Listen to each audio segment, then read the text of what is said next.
All right. Julie's standing up. All right, make sure I shut this off. All right. Oh, I love it. Are you on, Brian? Good. Okay, we're gonna start with the Pledge of Allegiance. I pledge allegiance to the flag of the United States of America and to the republic for which it stands, one nation, under God, indivisible, with liberty and justice for all.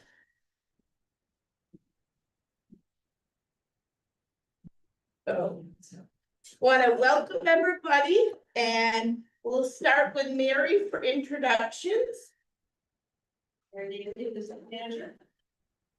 Jay, bus driver. Heidi Connolly, Director of Special Services. Shannon Tucci, Director of Utility. Cam DeRay was graduate of DHS. Alex Swan, principal of DBS. Jason Long, principal of Dearborn Middle School, Greg Morgan, minister.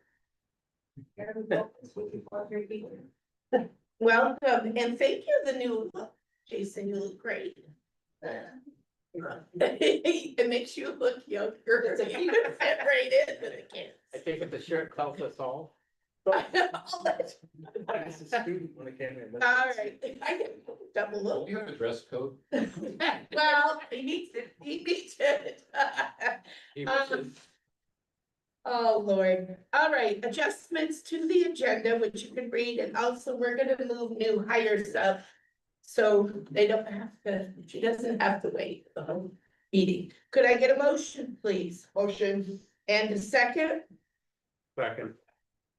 comments or questions? All those in favor? Motion carries. Consideration of the minutes of the May 27th, 2025 RSU budget meeting. Could I have a motion, please? The most. And the second? Second. Comments, question, revisions? Seeing I don't think any on this one, all those in favor? Thank you. Minutes of the May 13th meeting. 2025 regular board meeting. Could I get a motion, please? No. And a second?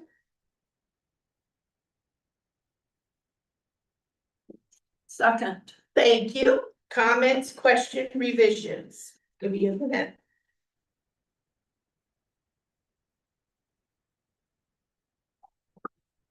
Seeing none, all those in favor? Opposed, non-voting? Thank you. Public comment. This is the time the public can make a comment. Everybody except Cam is an employee. So, I'm doing that. Communications. I have no new communications. All right, old business, Region 9 update. Yes, we met this. Let's see, it was June 4th. It was kind of a light agenda. We went through kind of some of the highlights that they had. The director's report, she talked about the senior celebration. There were quite a few sponsors that gave up some pretty unreal. Yeah, what I want to call them. I was gonna say loan, but it wasn't loan. It's Scholarship. there we go. Stumped on a word. And there was quite a few that got some really nice money. Some of them is for scholarships for continuing on. Some of them they call tool chips, which I got an understanding that they can take this money and buy actually tools, materials. I mean, Great. there's a lot of different things that allow you to do this. So it was quite nice to see that they, you know, this type of rewards to all these different ones. The CNA class, the state certificates, once again obtained 100% pass rate. So everyone that took the course has done it. The science students sat the state testing and they did quite well. Dave Burke gave us a little bit of his report on the adult education. He actually had 16 graduates, which is, he said, this is phenomenal, the amount that he's getting for people, you know, to finish and get some of their credits and graduation, so he was pretty tickled with the way things are working. The superintendents did meet again at the committee. They went over some of the different from the school calendar to year celebrations, graduations. They talked about the family medical leave. So they kind of went through a potpourri of all different things to keep each other's abreast of what's going on. Everyone keeps asking about our buildings. We have had a meeting with a bunch of the constituents that were involved in giving us approval to build this building. And also the ones who kind of are holding the rug on us right now, not letting us occupy it. We have another meeting coming up this Wednesday to find out if they're gonna give us some more answers of what's going on with our building. So we're working hard to find a solution. I'm hoping and full aware that I'm hoping that we will be able to occupy this to start using it next fall. I wish I could say I was with some certainty, but we can only take one day at a time. The culinary arts students are learning a little about food truck events. They've seen how if someone ever wanted to get into using or becoming someone that has a food truck.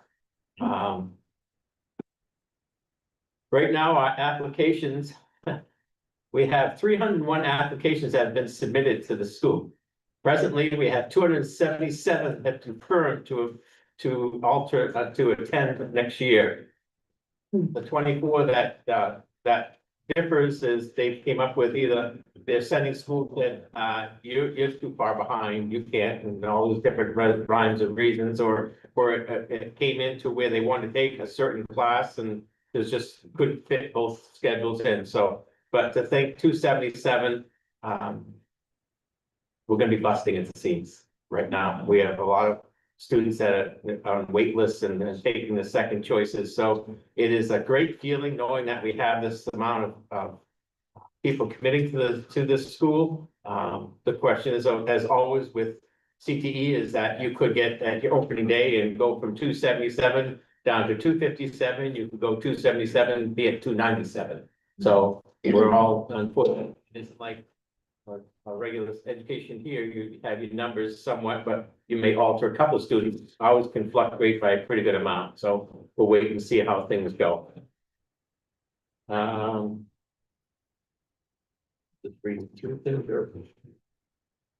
We went through a bunch of from our little homework.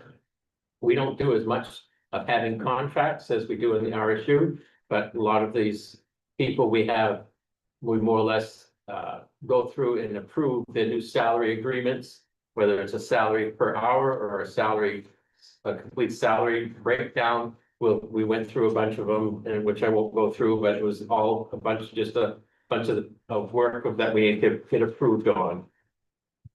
That pretty well sums up what we did with Region 9. Thank you, Bruce. Any questions for him? I think you still have a good turnout for students. You seem to be on a roll. Yeah. Which is good. Alrighty, new business, turn the page. Oh, that's right. See, I forgot it. Hiring. Charlie, you wanna come up? We're gonna do a new hire. So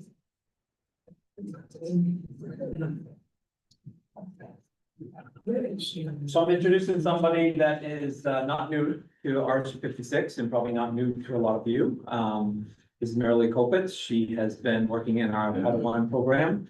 And she's previously has a variety of experience in teaching, from running her own school to various other teaching adventures. She's graduated a few years ago, Ford College, and also University of Phoenix. She has a K-6 certification, and we're looking to bring her on board in one of our grade 4 classrooms. Okay, any questions? I entertain a motion. So moved. Moved in second. Seeing no questions, all those, it was Brad and then Kathleen, or Kathleen and Brad. Sorry, that's all right.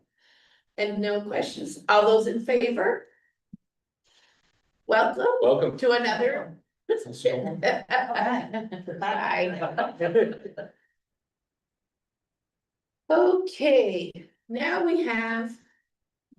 The committee, the Civil Rights Ad Hoc Committee is gonna do their annual presentation. But, see, you fit right in, you look like a kid. Brought my friend from the circus. You know how many people I see with that color hair is normal. Is this thing on? I need it. Anyway, Jason's asked me to come up. I chair the ad hoc committee, civil rights. Jason, is it 3 or 4 years now? It's 4 years. The school's been doing this, and, the purpose of the ad hoc committee was to bring back recommendations to the board related to anything to do with civil rights in the school. I remember when we voted it in, not sure where it was gonna go. And now this year I've had a chance to become the chair and be involved. Jason's gonna do the bulk of this. I think Charles is gonna come and present. But I want to add a couple of things. As the chair, and I'll be frank, I'm not sure everybody is super excited about me being the chair, because of some of the opinions I hold, but I want to give all the credit to all the folks who are in the school every day doing what they do. And the civil rights team, you can make just about anything you want of it. You can claim that it's DEI, you can claim that it's not necessary. I think it's necessary, and as I've watched this team talk about what they do and the activity and the effect that it has in the schools. And at the end of the presentation, I'll give some recommendations, some thoughts and recommendations, but I think the ad hoc committee, the civil rights teams in the schools deserve a lot of credit. It's somewhat challenging to get some kids to participate. I think at DES, we have quite a bit of participation. But nonetheless, they plug away and they're trying to create a much more respectful environment. I think that's really what it comes down to. And I know that as a district, that we want our children to be respectful and we want them to learn, how to interact with others. And when they go out into the world, they're prepared for a place that sometimes is not so respectful. But they'll know how to navigate it. And I think this team is a big part of that. So I'm not going to carry on. I'm going to hand it off to Jason to present the data. Is there anything else you want me to say? We're good. And I'll come back around at the end and I'll wrap it up. So thank you, Jason. Yep, Brad. There are a lot of folks on the committee and they're not here tonight.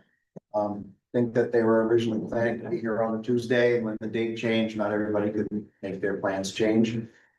We have, in addition to Brad, Barbara is also a regular attendee.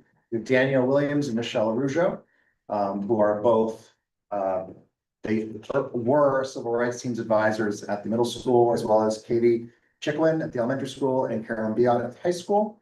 There are 6 people appointed by the superintendent representing stakeholders. People have come forward, Bethany Meehan-Poulin, Earl Couture, Larry Whittington, Christine Roach, Diane Gallagher, and Justin Onofrio are all on the committee, and then the administrators are on the committee as well. And once every 2 years, we have made a habit of issuing a climate and culture survey. We give this survey to students grades 7 through 12. We don't go below grade 7 because we follow kind of the same procedure as the main integrated youth health survey, where there are some questions that we don't really want to ask younger students. So we don't start asking those students until they're in the 7th grade. We have had good student participation. The first time we gave it, 2021, 52% of the students participated. Last time in 23, 55. This time around, 75% of the students participated. Our staff numbers have fallen, however. We had 76% of the staff take it in 21, 57% 23, just 45% this time around. We need to do a better job of that next time, and we will. This survey was administered in the winter, and we always do it in the winter so that when we make comparisons from year to year, it's, we don't compare sunshine feelings to winter feelings. And we used some new questions, but a lot of the questions in the survey were continued. One question that we've gotten the same answer every time really is that how often do you hear inappropriate comments at school? Students at the high school level say that when staff are present, 2/3 of them say we never or we only rarely hear things. When staff are absent, that pretty much flips. And 60% or so say that they hear things regularly. At the middle level, when staff are present, 70% of students say we never or rarely hear anything. When staff are not around, though, it's 56%. And the staff themselves, when they're around, 73% of them say they never or rarely hear it. So we know that a lot of things are said and happen in our schools, but we know that our staff feel that it doesn't happen all the time. And I think the answer to the riddle is it doesn't happen when they're around. Because the kids do know better. We do teach them right from wrong, as do their parents. And this has been a theme all throughout. And so that's tricky, right? Because if you know that you've taught kids what to do and what not to do, and they choose to do what not to do, the solution is probably not having the grown-ups stand there and yell it louder. We have to get creative. This is not about instruction, it's about culture. Students do know better, and more students report to hear inappropriate comments from staff are not allowed. We asked the students, what is their opinion of themselves?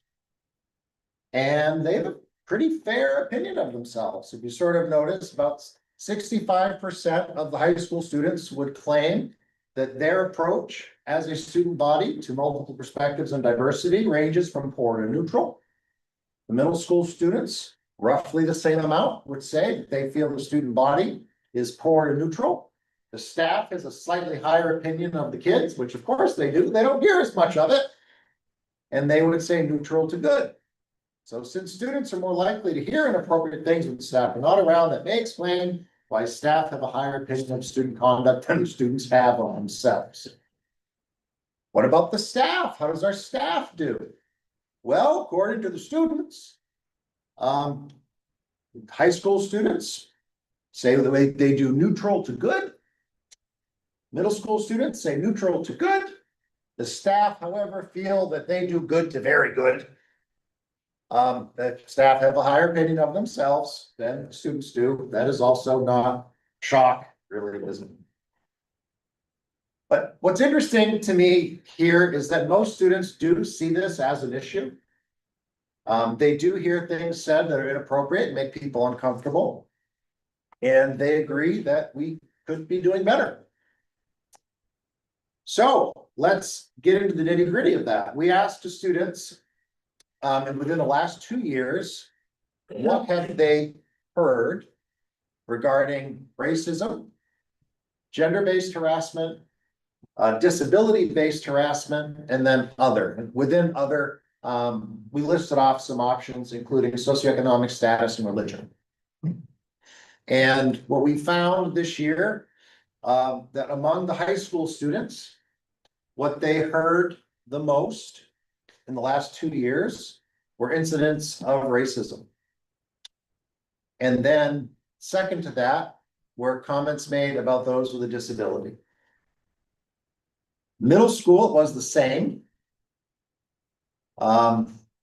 Racism comments, racist comments were the most frequently reported.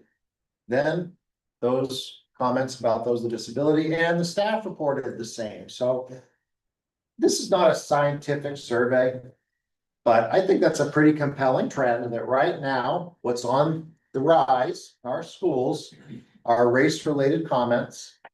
And what's interesting to compare this to 2 years ago is that it used to be gender-based harassment.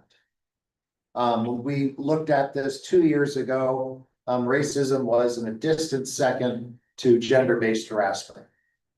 I don't want to begin to have a theory as to why that's changed, but needless to say, these things are happening in our schools, and not quite majority of kids report that they themselves have experienced it, but enough that I think it would be foolish to claim it's not happening. New question this year, the committee wanted to know, where is it happening? And the answer is the hallways. The hallways are the number one place where students are reporting to hear or witness inappropriate comments. We call them civil rights violations because there really isn't a better term that I've come across. I mean, it's bullying. But it's a specific type of bullying that we want to study and look at and think about. Hallways was the number one. Classrooms, I think the committee was surprised. Classrooms came in number two, but that's where our students spend the vast majority of their time. I think people thought a lot more was happening online than what the students reported. It was mostly hallways, classrooms, cafeteria, and bathrooms. All right, the next slides are ugly. We asked the students to give examples. They don't have to give examples, it's an optional question. A majority of the students who take the survey do give an example for something that they've heard.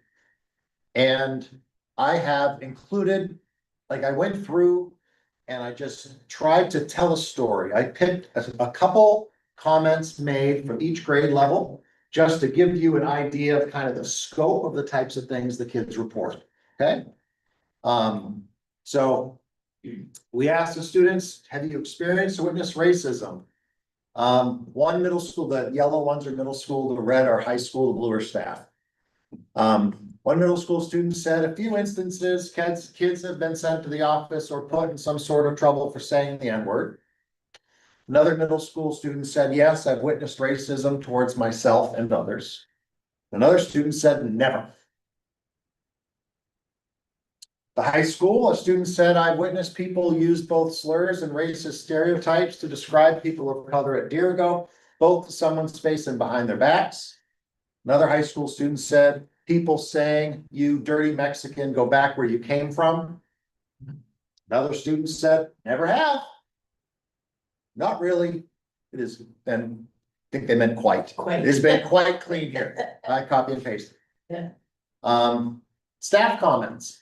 Most experiences are when students make comments to other students in attempts to make a joke, but at the expense of someone or a group. More so last year than this year, students calling each other racial slurs. And then another staff member, I have never experienced or witnessed any instances. So the reason why I'm showing you this is because we clearly have kids and staff who have witnessed or been a part of some pretty horrible things or had some horrible things said to them in the same community with someone else having a very different reality. I never hear it. It's quite clean here. Nothing to worry about. It could be hard of hearing. Harassment based on gender identity or sexual orientation. The first two comments come from middle school kids. Like all the kids, mostly popular, made comments about like trans or gay people. And another student, none at all. High school students, I have witnessed people harass transgender students at Dirigo to the point of saying statements that certain students should kill themselves, be sent to concentration camps, or that someone needs to kill or cause serious bodily harm to those students. Another high school student, I was bullied for being gay. Another high school student, I've never seen this. Comments from staff. Several instances of using sexual orientation slurs, either directly or indirectly. Another staff member, I have never experienced or witnessed any harassment based on gender identity or sexual orientation. Another staff member, students constantly use the phrase "that's gay" as a negative. I hear that used just about every day in some context or other. Again, a real variety of experiences. Harassment based on mental or physical disability. Middle school students, a few times before it was shut down completely, people made jokes of people in this school with disabilities. Another middle school kid said, never hear it. At the high school, no, not really. Everybody has been really kind and respectful to the mentally or physically disabled. different high school students said everywhere, and it's wrong. Calling them, I'm not gonna say the word, and et cetera, when they just learn differently. Another high school student, I have been called mentally slow because I have a disability. Couple staff comments, students will use words like idiot, the R word, and dumb, not necessarily with students who are intellectually disabled, but with each other. Another staff member, this fall I witnessed students pretending to have a disability in order to mock others. This was addressed immediately, and I've not seen a continuance of this behavior. Harassment based on socioeconomic status, religion, etc. Middle school comments, I haven't seen it in the past 2 years. Another one, someone was making fun of someone else for being a Christian. Another person, never. And another student wrote, I have somewhat got made fun of for my house. At the high school, some kids that can't take care of themselves get bullied. I've heard people say they smell really loudly in front of them. Another kid said, never. Another kid wrote, there's a group of Amish girls, I don't know if they were Amish, who used to go to Dirigo. They left because the bullying was so bad. A couple comments from staff, comments made about being Jewish, Holocaust jokes, and kids are generally mean about money and weight. Another comment, I haven't seen this nearly so much.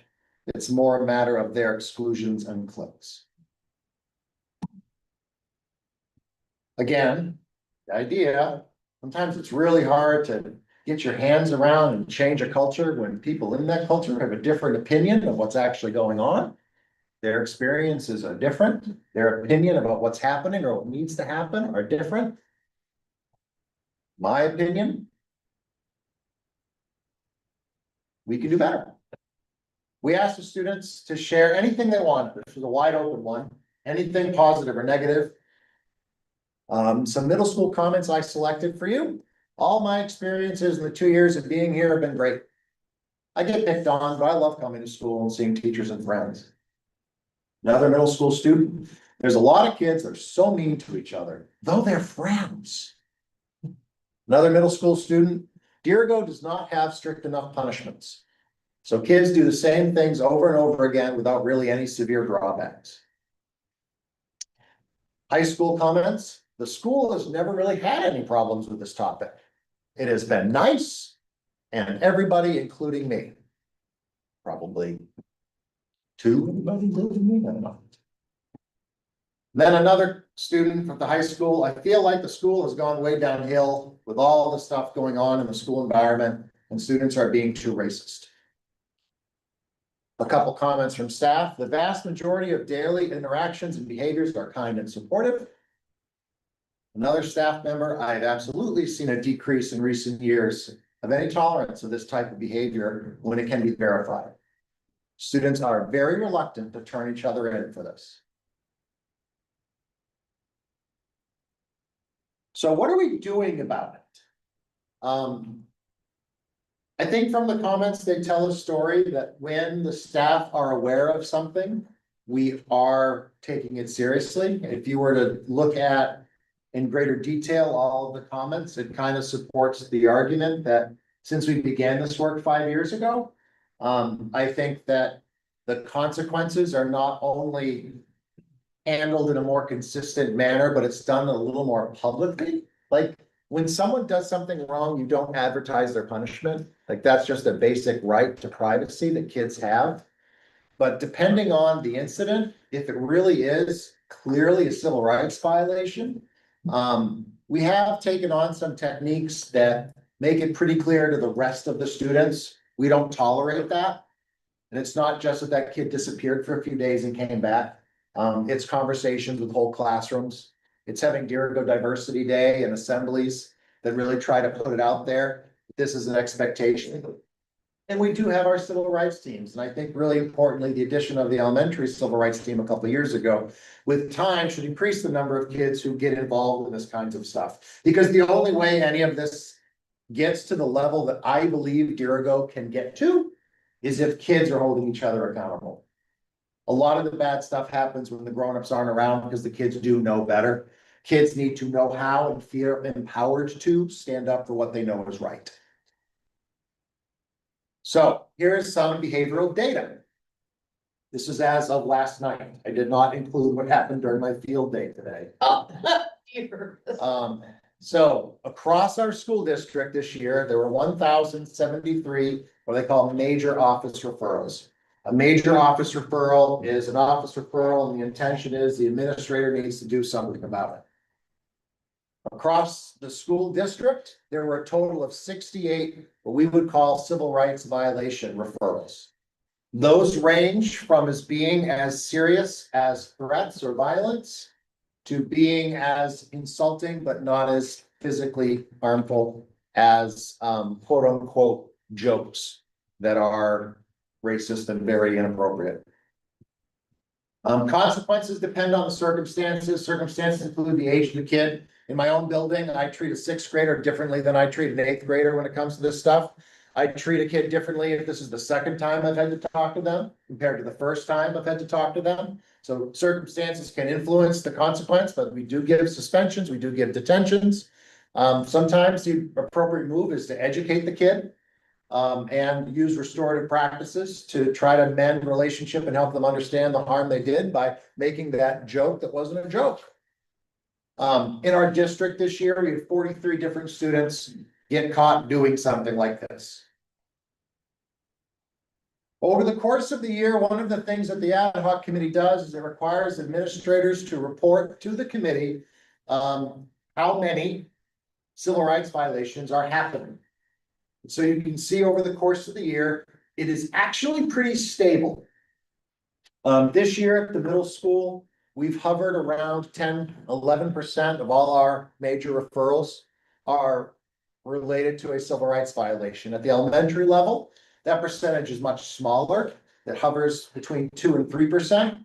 At the high school, it's about 5%, but I know from Kaylin that I think she's pretty confident that there are more incidences than that, but I think that high school kids are a little less likely to come forward and frankly tattle as much as the middle school kids are.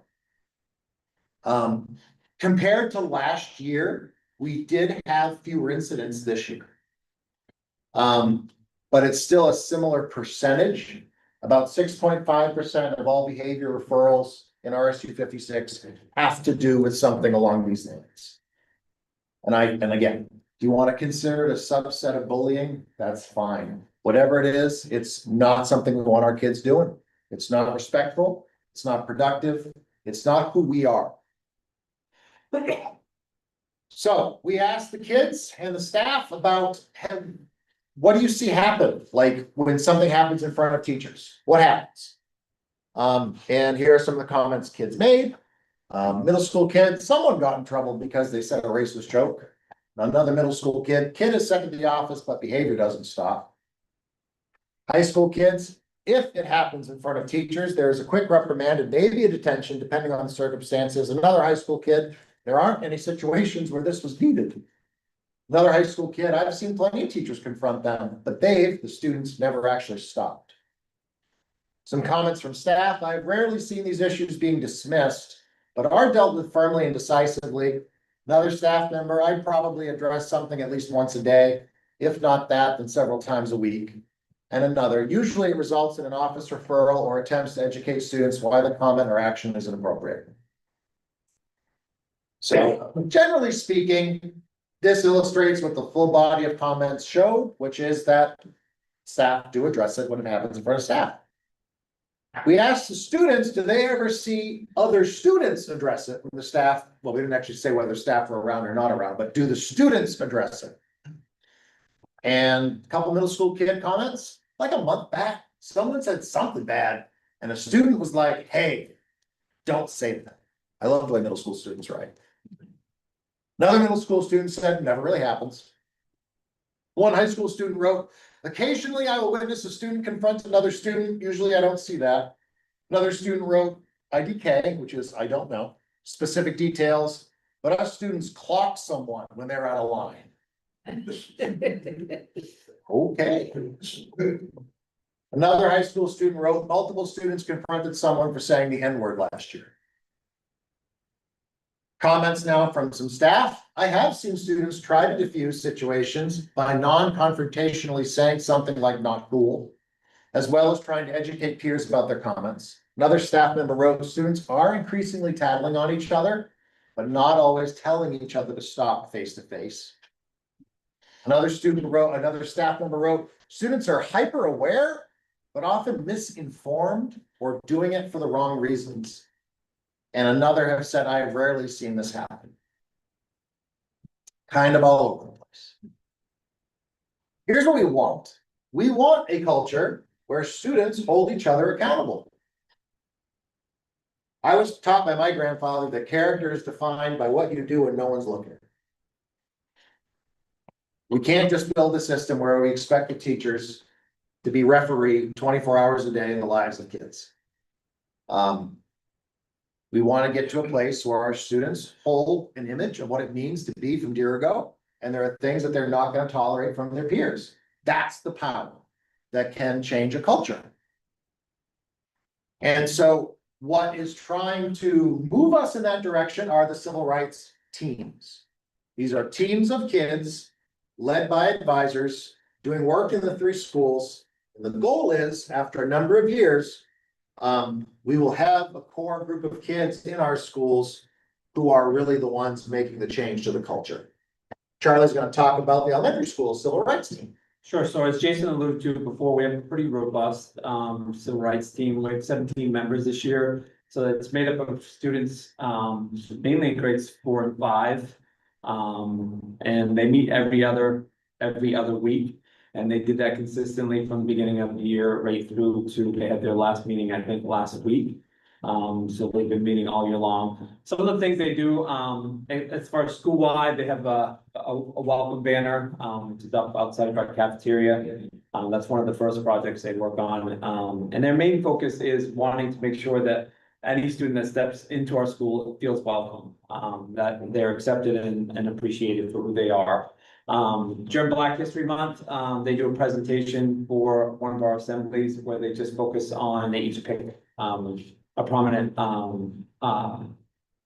somebody in our United States history who's prominent, did something really well, and so they do anything from sports stars to presidents and business leaders, and they pick a historical figure, and they provide a presentation to our assembly. That's a picture in the middle you see there of them doing that, and that's one of the big kind of presentations they do for the whole school. And they work on that for probably about a month before they present that to the school.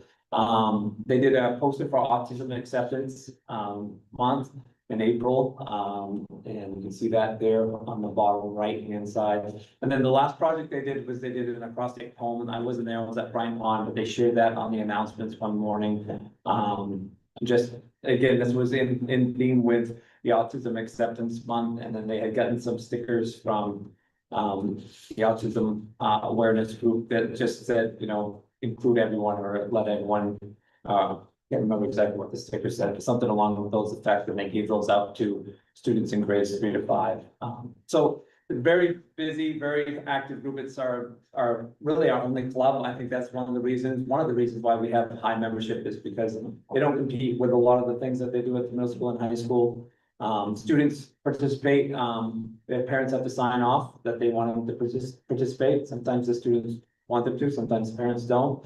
But the parents sign off, and we send home information about what the club is and what they'll be looking at. And it's really, Katie Chickwin is our advisor, and she's done a fantastic job. I mean, we started just a few years ago. There was like 7 or 8 kids come in regularly, and obviously it's mushroomed this year into 17 kids coming on a regular basis. So Thank you. This is the second year you've had an advisor for a civil rights team at Yellowstone. paid advisor, yeah. Paid advisor. I think one of the really exciting things, so I'm going to show the middle school. We had a couple kids, but they were so busy with sports that the team kind of fell apart.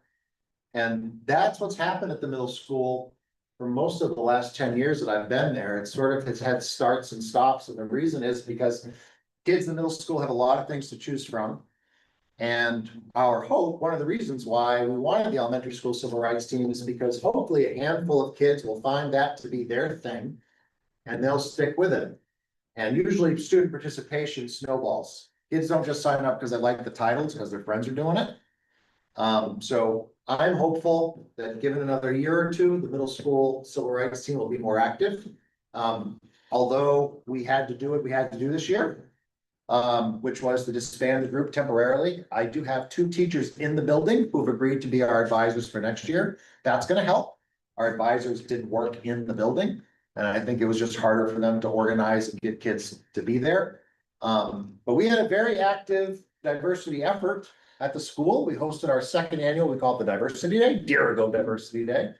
Our theme this year was E Pluribus Unum, of many one. So in the first half of the day, we focused on the many places people come from, the many experiences people have had. And then the second half of the day, we focused on the one, on being united. So our activities in the morning, we have a really cool number of experiences on our staff. Staff talked about growing up in Cuba, being an Israeli citizen, Acadian culture, what it was like raising her children in Gambia. I have another teacher who actually grew up in Brazil. So her mother was a missionary. We had Alex Magno from the Holocaust Human Rights Center in Maine provide a presentation to our students called The History of Maine's Population. Our nutrition department crushed it 2 years in a row. Our kids got to have banh mi sandwiches. It's a Vietnamese sandwich. West African jollof rice with kale stew. Moletas, which is a Mexican open-faced sandwich. Italian caprese sandwiches, Thai beef, and more, while Mr. H, our music teacher, hosted an international game of Name That Tune.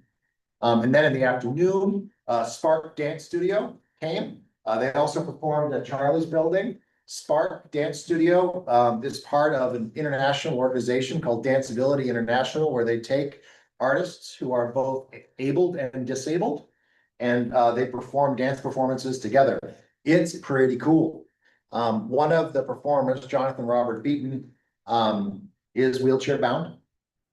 And watching the way that the performance got him out of his chair, it was really cool. It was really moving. And I don't know if you know any of the kiddos in my building right now, but I have a kiddo who's confined to a wheelchair. And he was so excited to watch this routine go down. It was so cool. And then afterwards, Michaela Knox is their dance instructor. And then Bates dance professor, Brian Evans, was also there, and they led our whole school in a workshop. And the idea of the workshop was just to do something truly together. And they did it with dance, and it was fun, it was funny, and it was lighthearted, and the kids really liked it. The high school, Carolyn Biot is the civil rights advisor at the high school. I will present the slide. In keeping with the mission to increase the safety of school students by reducing bias motivated behaviors and harassment in our schools. At the high school, they did the following. They maintained a holidays and observances board, that's by the gym. They maintained their monthly focus board, that's in the stairwell. They participated in the statewide day of welcome. They met regularly during the activity period and RTI periods here. And they were quite active. You can see some of the posters and things that they put up. Including advertising about what Easter actually is. They had 3 regular student members. Again, the hope is that over time, that larger group from the elementary school will stick with it at the middle school and stick with it at the high school. And it is kids who change culture. So what is the bottom line? Well, according to staff and students, we can do better. And we're trying to. And that's the report from the committee. And now the committee chair. This will only take 20-30 minutes. Hey, you want to get out early? I'll sleep at the end of the table, you'll know. I'm trying.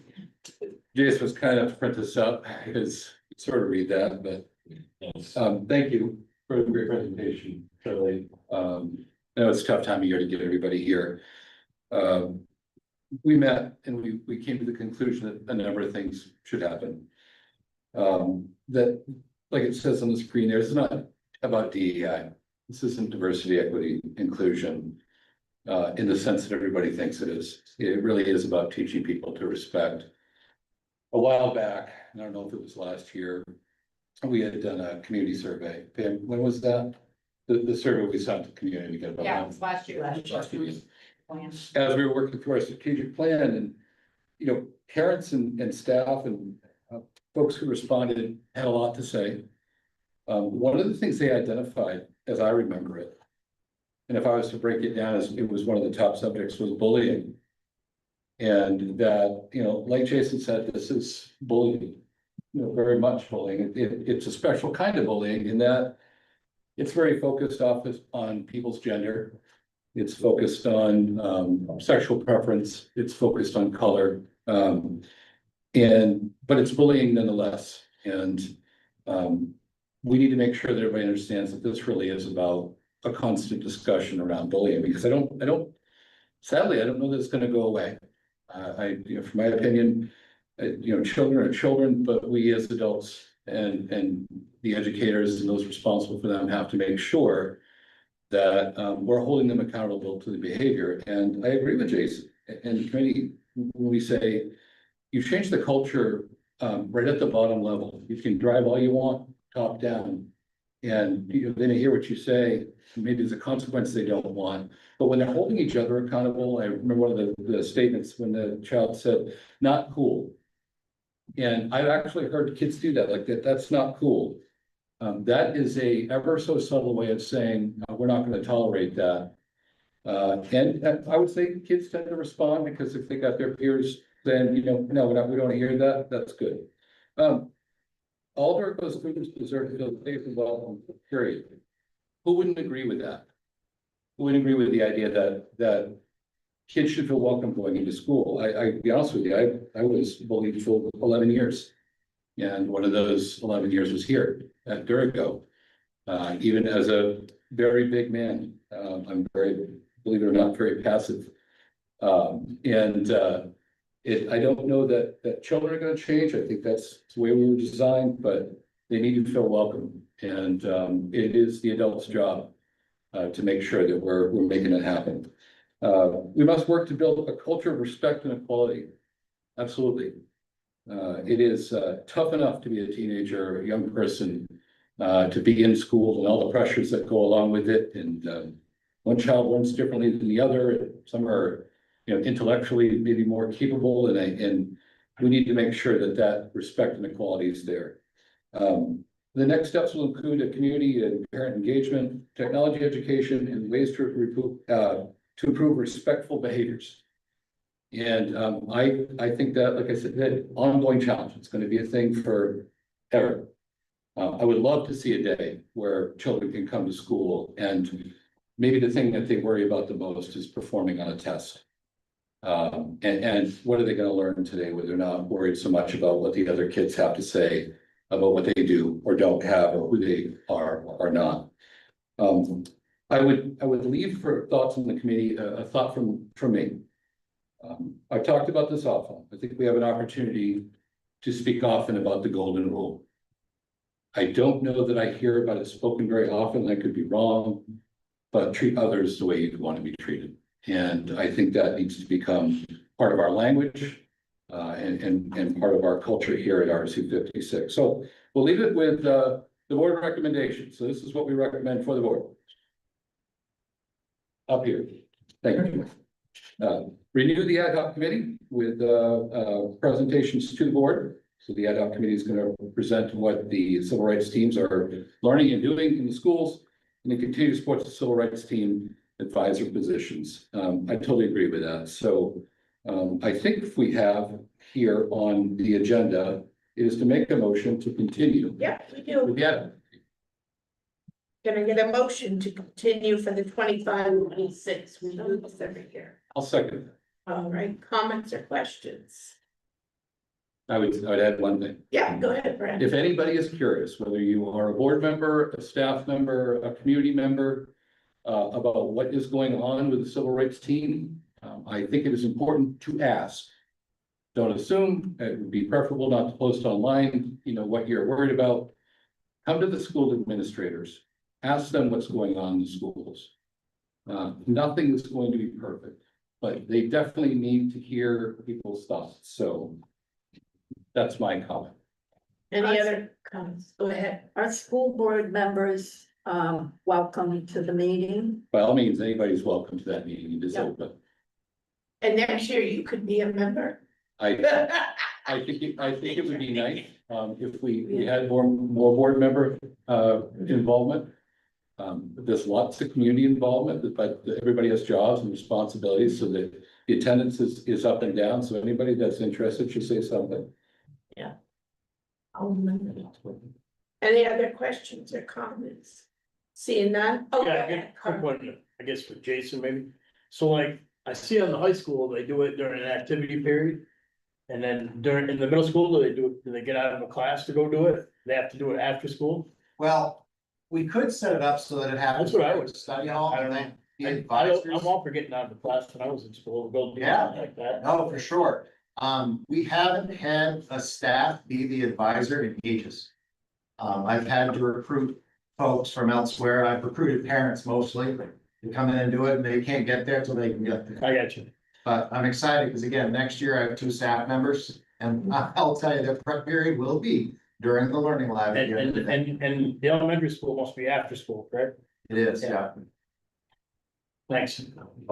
Kathleen, I so appreciated this presentation. I've often wondered what the civil rights team does, and so thank you very much. I think the team deserves a ton of credit. Jason certainly for putting all the data together. When we meet, we get to see the data, we get the raw data. He does a great job. In fact, this is really great. I don't remember seeing all these comments specifically all at once. Yeah. But to see the comments, that makes it much more real than just responses on a survey. And I think that's great. So a lot of kudos to Jason and everybody involved. Sometimes this stuff takes way more work than we know. we have a data guy. We're lucky to have a data guy. Besides Brian. Whose hair looks fantastic. Thanks. Yes. All right, see, no more questions or comments. All those in favor to continue?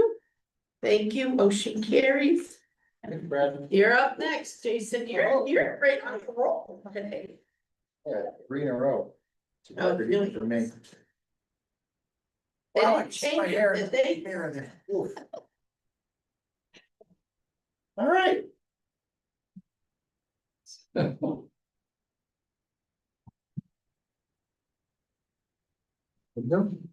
All right, so I knew that the first one was going to be really long, so what I've done is I really have like 4 or 5 slides that I plan to show you.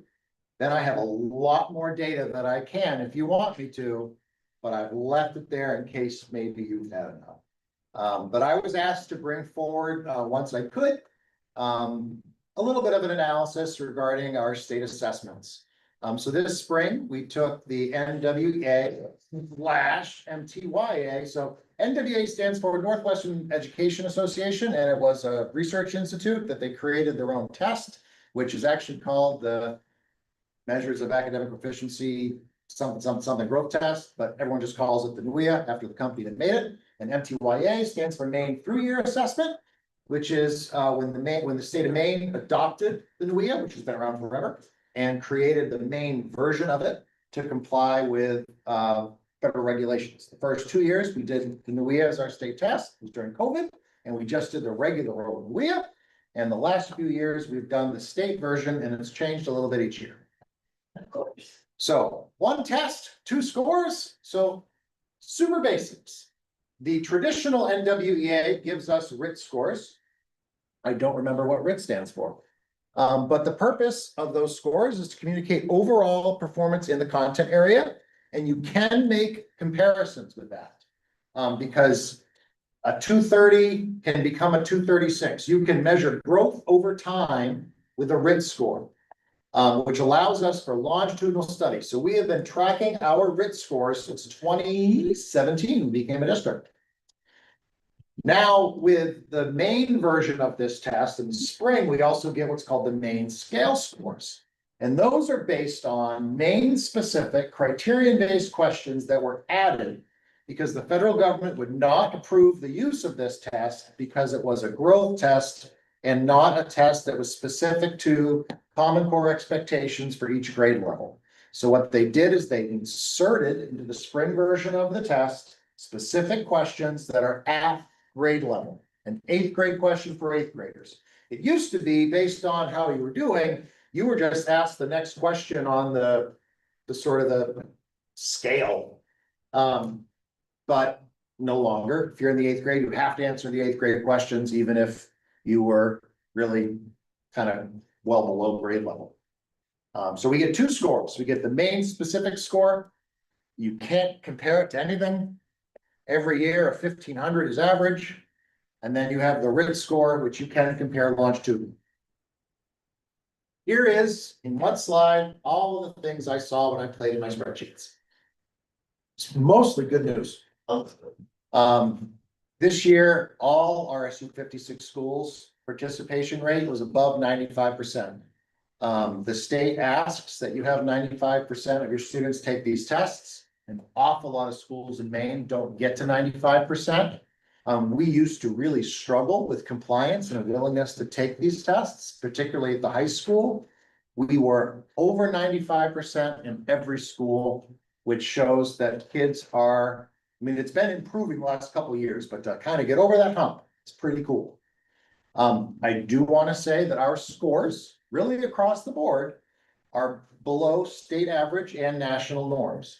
They are not well below, but they are below. Okay. However, our growth scores are above average. Our growth scores are above average. I can't compare us to other schools in Maine because the Maine specific scores are not designed to measure growth. But using the national norms, I can tell you that every school in our district was above the national average in terms of their growth this year. And that feels pretty good to me. And just some highlights of that. At the high school this year, the percentage of kids who are at or above national expectations in math increased by 22%. The percentage of kids who are at or above in reading increased by 28%. At the middle school, this is why I have pink hair. We went through a phase where our NWEA scores were pretty good. And then they weren't. And in an attempt to try to get us excited about taking the test seriously again, I've tried a bunch of other things, and this is a sign of my desperation. A kid said, well, what if we could change the color of your hair and your beard? And I said, sure. So I told the kids that if you can get the school's growth scores for both math and reading above 50%, above the 50th percentile, that I will do it. And I really thought they would get there in reading. I did not think they'd get there in math, and then they did. In fact, they did better on the math test than the reading test. Actually, it's not true.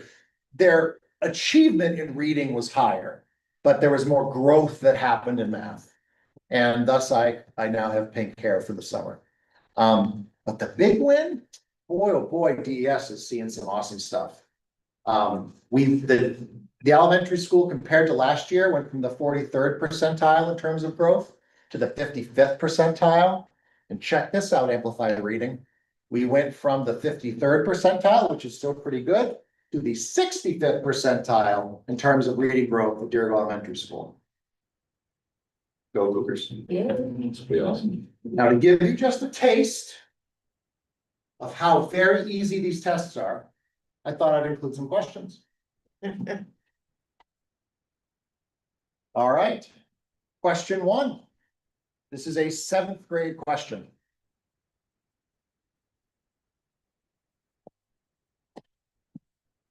I failed already. Yeah, because The answer is D.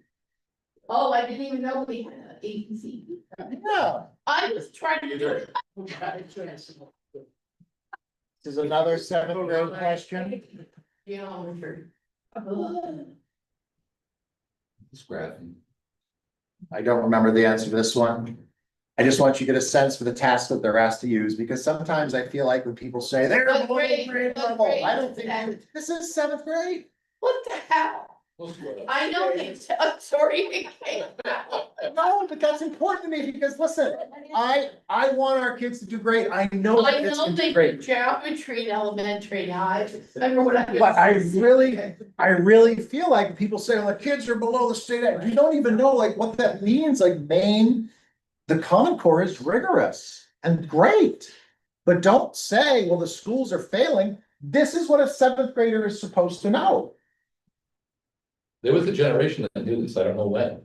My dad's. I don't know. My brother. I'll keep my comments to myself. My oldest. Here's another one. I love these. A marble is to be selected from a bag of marbles. At the same time, a spinner is spun. The probability of selecting a green marble out of the bag and the spinner landing on the color green is 0.76. The probability of landing on the color green on the spinner is 0.8. What is the probability of selecting a green marble out of the bag? 4.04. I did eeny, meeny, Oh, I don't remember the answer. it's A. It's Ed? Yeah. Rock on. Good for you. I'm gonna check it. I'm pretty sure it's right. Any math? There's no math, Jesus. Hold on. No, I'm not gonna let him claim. Now we can use this. I'm too mean. No, I This is question 3. The answer is D. I was correct. So this is another complaint sometimes about the math assessment. If you are a student who is strong in mathematics, but you have difficulty with reading comprehension, Oh, you're not as. some of the questions, that's awkward.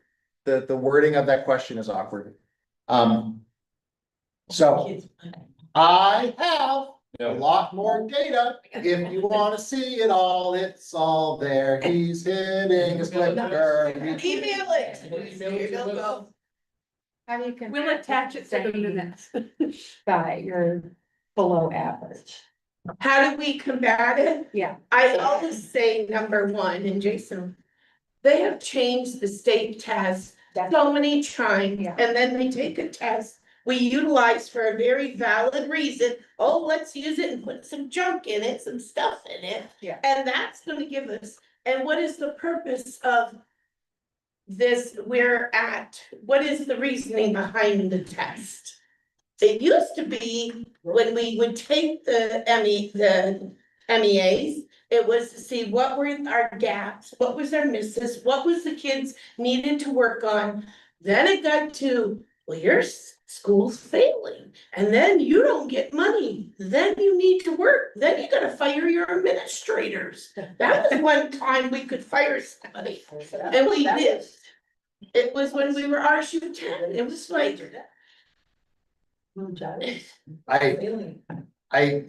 What matters to me, and I know Charlie feels the same way, I know Pam feels the same way, like, it's growth. It's growth. Yeah. And I prefer the regular NWEA assessment over the spring version, even though the spring version is what counts. Because the regular version is just about growth. It doesn't throw in questions you're not ready for. It knows where you are. It continues to ask you questions, going up a sequence of difficulty until you can no longer get them correct 50% of the time. And then it says to the teacher, this is the instructional level of this kid. And then you can say, these are the things this kid almost can do. And then you teach them to do those things. It is a helpful assessment in that way. The new version of the test, I understand why they did it. They had to do it that way for it to be accepted by the federal government. I still care about growth. Rick gives us some idea of growth. And it works as a universal screen. Like we're able to at the middle school, and Charlie's able to at the elementary school, and I know that Galen is working at the high school to say, okay, we've done this assessment, we have this data, we know that we have this population that's really struggling with this, what are we gonna do about it? Like, assessments are only valuable to me when they're universal assessments, when the goal is to have some instructional use for it. There are worse tests than this one. And I'm excited to say that we saw growth. Yeah. I'm really excited about the PPG assessment, The the PPG discussion we're gonna have. Oh, the next one. Yeah, Okay, I'm all done. Are there any Oh, questions? he's got another thing. Being segued. Bruce, I'm assuming anyways that a lot of this growth that we're seeing is post-pandemic that we've seen. Would it have altered a lot when we were in the point where we were doing a lot of online learning? A lot of kids really weren't getting into it. It was a tough way to learn. We had a few years where we've come out of this. You're getting kids now all back in school, all back direct learning. Would this have impacted to have this progression going? Will we see this continue to go? Maybe, Brian, we put the spreadsheet, thing back up. I think at the middle school,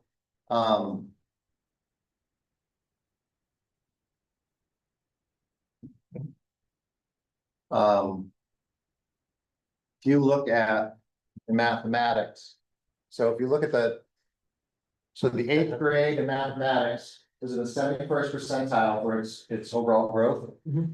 And blue means nationally, 41% of the kids in the eighth grade grew at the 80th percentile or higher. That's about effort. Okay. That's a group of kids who stopped trying and started to try. And I can tell you the sixth grade, the only reason that number was lower because their scores were really good in the winter. Was just because there were certain skills that we didn't get to by the time we took the test. At the elementary level, in reading, I don't know what Charlie would say, but I think that we're entering the third year of using a research-based science of reading program. And there's a lot of research that shows a teacher really needs to do something 3 times before you can reliably see the results of what they're doing. And this is our third year on Amplify, right?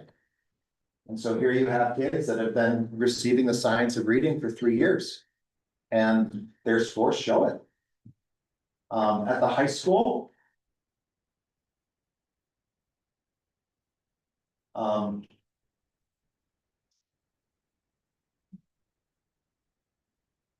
That's a strong cohort. Your sophomore class is a good cohort. I also think that, you can tell just by the participation rate that the effort was there. So of course, COVID has something to do with it. Of course, COVID has something to do with it, but I don't think that it's just like we're naturally, luckily coming out of it on our own. I think it's a matter of motivating kids and having instructional materials that are research-based and doing them well enough and long enough, and we're starting to see payoff. Good here. Any other questions on that? If you can't, go ahead. Just quick. It's easier to grow when you're at the bottom. Yes, sir. At the top, so, but at least we're not going backwards. That's not too bad. The yellow and the green, that looks pretty good. Yeah, and really, like, again, these are based on national norms. So, Oh, that's not just our school, those yellow and green, isn't that our school? well, this is our school. So what I'm Yeah, saying yeah. is that, it's not that there's a certain score that's supposed to be the 10th grade score. So every few years they do a national norming test and they say nationwide, the bottom 20% of the scores are this range. The next 20% are here, the next 20% here and here and here. So if you are truly an average school, right? It would look like 20% red, 20% orange, 20% yellow, 20% green, 20% blue. But we also know, based on socioeconomic status, the number of students in special education, like there are factors that don't make it like an even start to the race. So, Yeah. I agree with you, there's more room to grow when you start lower, But as long as you're growing, but as long as you're growing. they want to rain on parades there. No, you can rein away. I'm realistic. I'm Oh, not yeah, no, I satisfied. was one day, kind of perspective on the grass. We're good. I'm good. Thank you If so you much. could send, especially when that, even the growth chart. We can send it. It'll be attached to the minutes, Okay, thank you. Thank you. as long as Jason sends me his present. Okay, now he's got another issue again. Okay, hi, my name's Jason Long, I'm the middle school principal. Haircut. So we have a speech and debate advisor position at our middle school. And this past year, we had a hard time finding someone willing to be the advisor. And we had only 2 students participate in the club. And it was put up as one of the possible cuts. We are not cutting it, which I'm excited about because our kids need things to do after school that are good, healthy things. But I'm not satisfied having a club with 2 kids in it. So, the high school has a chess club that's become really popular. And we used to have a club at the middle school run by a volunteer that actually did, what's it called? Dungeons and Dragons, like role player games, strategy. I want to change the speech and debate club to a strategy club and just sort of broaden out what it could possibly be. I think I'll have an easier time finding an advisor. And I will tell you that we have a growth and interest in chess. We got a lot of chess boards at the middle school, and I want to feed that. And so I think if we could broaden that title, I know that Barbara and Heidi would have to write some type of memorandum of understanding just to change the title of that, but I would like to, but I think I'll get more kids involved. We sign it, you write it. And a job description to boot. And it worked really well. Remember we created the art club a few years ago? Yes. I mean, that has great numbers. There are 20, 25 kids at our club on regular. I think there's more student interest in this direction. I make the motion to change the name of the club to what, strategy? Strategy club. Second, comments or questions, Bruce? We do have money in this is an approved. It's already, stipend. yeah. So it Yeah, just changed the we- name. I'm changing an existing stipend. Yep. Any other questions? All those in favor? Thank you. Thank you. We can revisit it next year, right? If you'll keep us updated on this. Tell us I what give your my building strategy's report. gonna be. Yeah, if your strategy fails, and Strategize, yeah.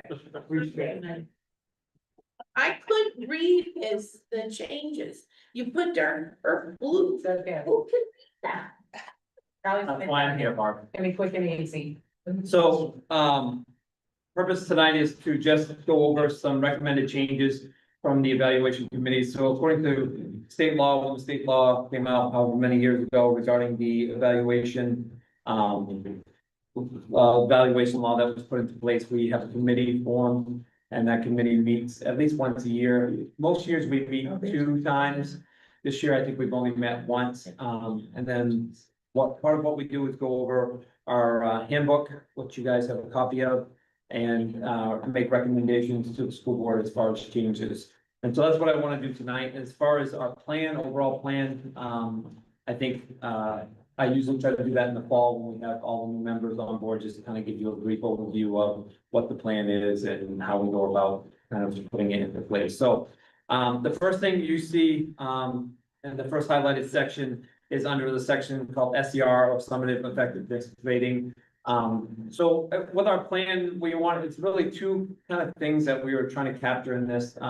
Number one was our plan is meant to be a growth plan. We want our staff to grow. We want them to be better next year than they are this year. And that's our goal and focus. And at the same time, though, we really also need an avenue for if a staff is struggling in an area, we need kind of an avenue for kind of maybe giving them some more direct support and supporting them, and both maybe potentially moving them along if they're not growing in the areas. So one of the things that happens in our plan that we've highlighted and discussed was that a staff member can have a summative effectiveness rating, which is after you add up all their categories that we score them in, that can be effective or highly effective, yet there are some pretty critical areas where they're very low in and need improvement on. So we came up with this statement, and the committee felt like this was helping both sides of this, wanting improvement, but also recognizing that this is a growth plan. So we wrote, overall summative effectiveness ratings do not preclude a staff member from being placed on an improvement plan to address specific elements documented as ineffective by the administrator. Documentation may include elements of practice recurrently scored below effective on formal, informal, walkthrough observation. The goal of an improvement plan is to support an employee to improve in the identified areas. Possible outcomes include satisfactory completion, plan continuation, and or termination of the employment if goals of the improvement plan are not met as outlined. So this is the first change we want to make. This is a statement we put in there, basically hoping to address the idea that your summative effectiveness rating does not mean that if you're really struggling in certain areas that you cannot be put or should not be put on an improvement plan to work on those identified areas. Say it again, so if they have sections they're not, they won't be on a plan to get better. I don't know what you mean by that. Well, Say that again. the changes, you're saying they're not, you put on a plan, but they have certain weaknesses. So what is the difference now? What kind of a plan are they gonna Can have? I address that? Sure. Yes, So currently, this word is not in there. oh, So it's not if they in there. have weaknesses in some area, but overall their score's high enough, it's hard to put them on a plan. Okay, What we're saying is if there's documented areas of weakness repeatedly but they still might have an overall score that's okay, but we can still address these areas of weaknesses. Because some of them are significant enough, so they should be addressed, and you don't wanna have to. I will be clear, I said to Heidi, when like, well, the last thing I wanna do is fudge numbers, so somebody has a score low enough so we can put it on an improvement plan. That's not what I want. I want them to think overall, they're doing a decent job, but these areas need improvement, and we ought to be able to focus on these areas, even though their overall score might be high enough to say, okay, Yeah, so this is a new statement. It's not a revised statement. It's a. oh, it's a new that- statement, Yeah, okay, that was added. don't ever use blue again, can't read it. This was actually meant for me, so as I went through it, right now I could see the changes we made, and wasn't really thinking of the printed version. It's okay, The copier made it much darker than it. I didn't say that. If you have your laptops, it's a lot easier to read. Well, it's at home.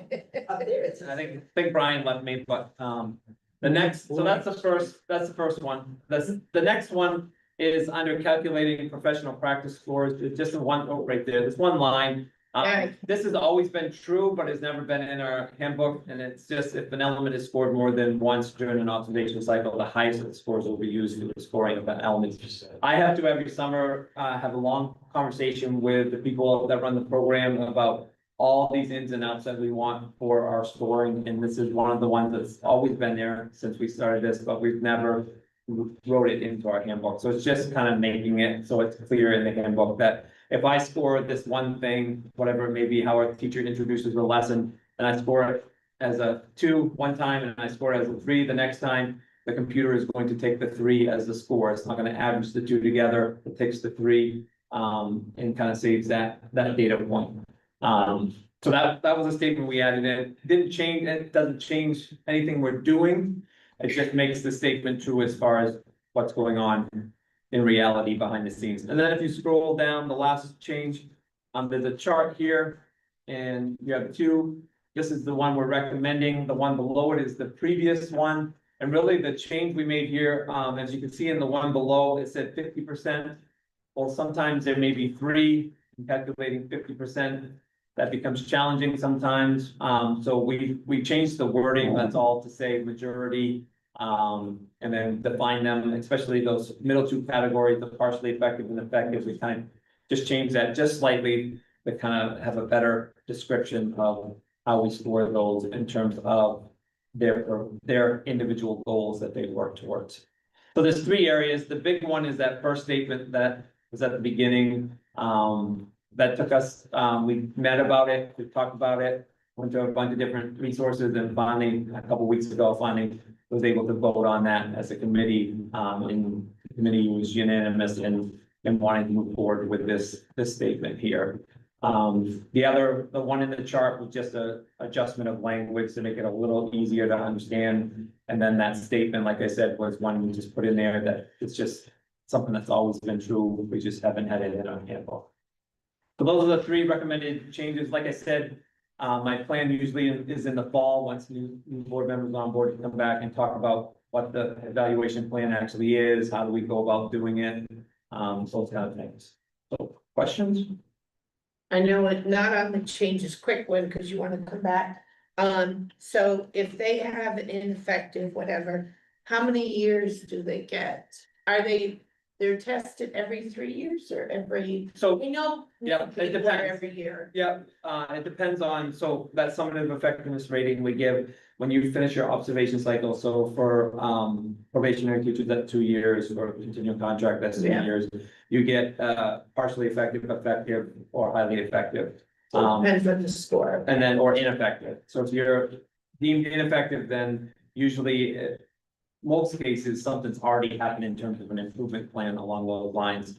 But generally speaking, everyone is on the top two bar of highly effective and effective, go on to a 3 year, the partially, 3 year, okay. partially that's it. effective. It gets done again in 2 years.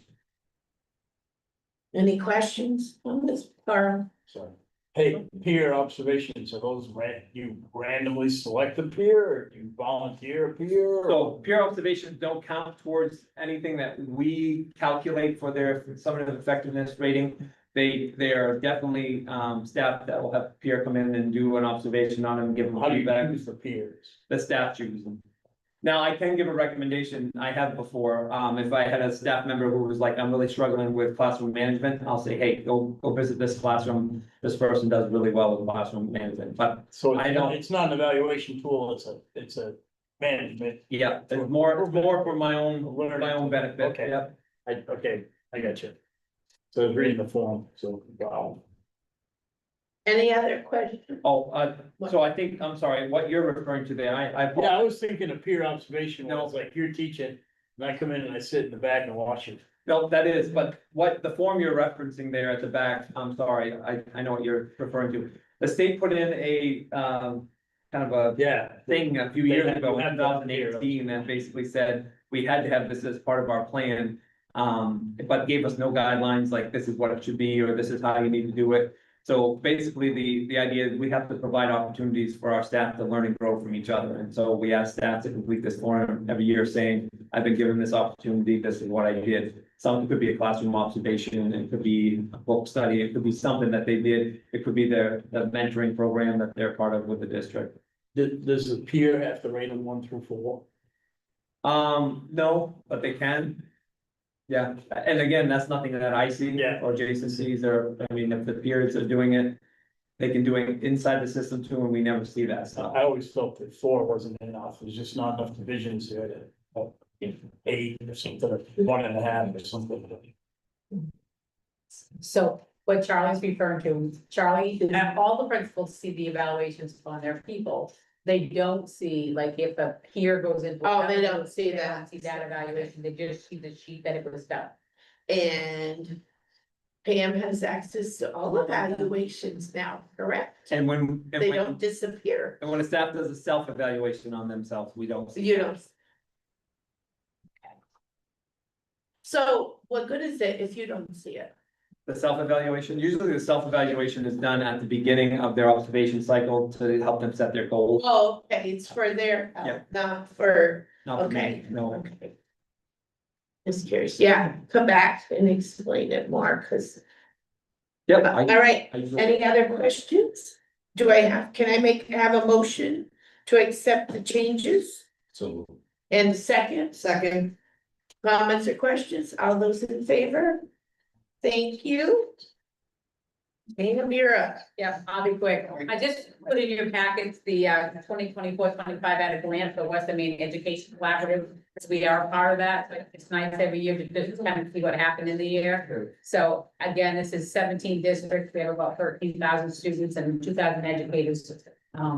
We do a lot of things together. Some things, this was our 20th year together, which is great. But some things that we participated in particularly, we coordinated shared purchase of Maine staff training videos, so Drummond and Woodson puts out trainings, annual trainings that you have to do. We've never had them before because they were, I thought, cost prohibitive. With the 17 groups, I asked the president, the director, I'm like, can you just ask them if we can just buy it as a group? And they were like, sure, so the 17 groups split the cost of it, and we all paid $150 instead of the crazy amount that it was supposed to be. So we were able to capitalize on that. Each year they provide training for administrators, because by law, the administrators have to be trained each year before they go into the PPEG process, before they do evaluations again. So that happens through WMEC. They did host a middle school retreat this year that Jason went to, and I've heard really good things about it, so I just kind of highlighted some things we participated in. Obviously, they sent me to the National Forum to Advance Rural Education, down in Georgia earlier this year, which was great. And we've had a lot of people participate in the Leaders Network in different areas, so it just gives small schools like ours, for example, our elementary guidance person or social worker, we do not have anybody else that does elementary social work, so they can meet with other like-minded people. Just some things that we've done this year, and I thought you might like to see it. All right, you posted about Hannaford in a little 1 or 2 sentence. What is it we're doing with Hannaford and the? So during those times, like if you bought a bag there, we got a certain percentage went to the WMC. If you bought flowers there on one time, a certain percentage went there, so they just have different ways that You they buy give what, their bags or a paper bag? their bags, like they buy a Hannaford bag. Oh, great, so I need. Yeah, So it's just different things that they raise the money to help support the things that we do. Okay, so if we buy their bag, it goes to, you get a percentage. Okay. Cause I said, what that, I buy bags. So I just like to give you an update of what we're doing and why we're involved in a group such as that collaborative. So, all right. Gina, you're up. What? I feel sad for you, no. She was out of oatmeal cookies. Them are our favorites, or I just wanna make sure I had the right one, that's all. I did, yeah, okay. I think that was your name. That might have been one of my days. Yep. Yeah.